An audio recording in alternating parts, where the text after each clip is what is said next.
গতকালকে বিধানসভাতে আমি একটা বিষয় শুভেন্দু অধিকারীর ভালো বিষয়টাকে আমি স্বাগত জানিয়েছি। তৃণমূলে তো বাটপারের দল, চোরের দল, ওদের সহ্য হয়নি। কি আমি স্বাগত জানিয়েছি, বিধানসভার মধ্যে বিধায়করা কি বলছে না বলছে এতদিন জানা যেত না, ডাইরেক্ট জানতে পারতেন না। আমি অনেক আগে বিধানসভায় দাবি তুলেছিলাম, পাবলিক ডোমিনেও দাবি তুলেছিলাম যে বিধানসভায় বিধায়করা কি বলছে সরাসরি রাজ্যের মানুষ দেখুক।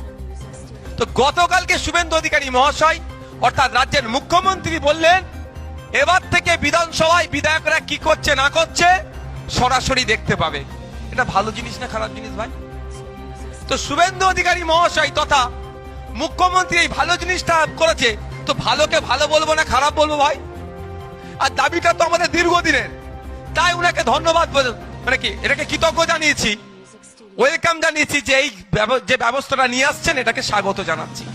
এটা আবার কিছু তৃণমূলের ভাইদের বুকে যন্ত্রণা হচ্ছে, মানে এটা ওনারা বুঝাতে চাইছে শুভেন্দু অধিকারী যদি বলে সূর্য পূর্বে উঠে পশ্চিমে অস্ত যায়, তাহলে নওশাদ সিদ্দিকীকে বলতে হবে সূর্য পশ্চিমে উঠে পূর্বে অস্ত যায়। বুঝতে পারছেন না? মানে ওর বিরোধী করতেই হবে। আরে ভাই বিরোধিতা করবো অবশ্যই, ভুলের গুলো করবো তো,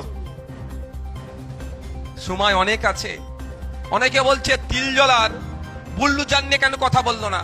যারা তিল জলার বুল্লুজান নিয়ে কথা বললো না বলছে তাদের নেতার নাকে তেল দিয়ে ঘুমোচ্ছে, আর ভাঙর ভোট দিয়ে পাঠিয়েছে, বুল্লুজান আটকেছে, কোর্টের মাধ্যমে স্টে অর্ডার নিয়ে এসেছে। হ্যাঁ, এটাও বলার টাইম আছে। কখন? রাজ্যপালের ভাষণ হয়। একশো সংসদীয় রীতিনীতি এরা জানে না তো, তোলাতেই তো ব্যস্ত ছিল। পরে জমিটা কিভাবে দখল করে নেব, বিধবা ভাতা থেকে কাটিং কিভাবে করব, বার্ধক্য ভাতা থেকে কাটিং কিভাবে করব, এতেই এরা ব্যস্ত ছিল। যে অ্যাকচুয়াল কি বিধানসভার মধ্যে কিভাবে বিধানসভা হাউস চলে এরা জানে না। ওই সমালোচনার জায়গাটা কোথায়?